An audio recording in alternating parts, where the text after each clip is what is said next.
Welcome to the demonstration for the Twin Agents Playground. First, I will show you the architecture of the components. This is the architecture. Actually, there will be two agents. One is planner, another is public, and finally it goes to the Firestore database. And these two agents will work properly and execute the actions. I'll show you one action. I just type saves time after meeting and send to the planner, and planner successfully it is planned and it gives the proper ID and store it in the Firestore and planner to execute. The timestamp, everything will be stored here.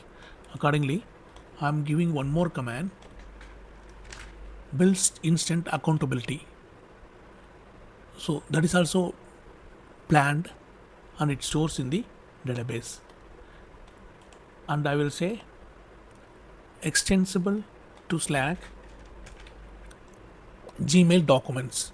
That's also planned. Accordingly, it will actually create the necessary documents for Gmail and Slack and documents, and it stores in the file database.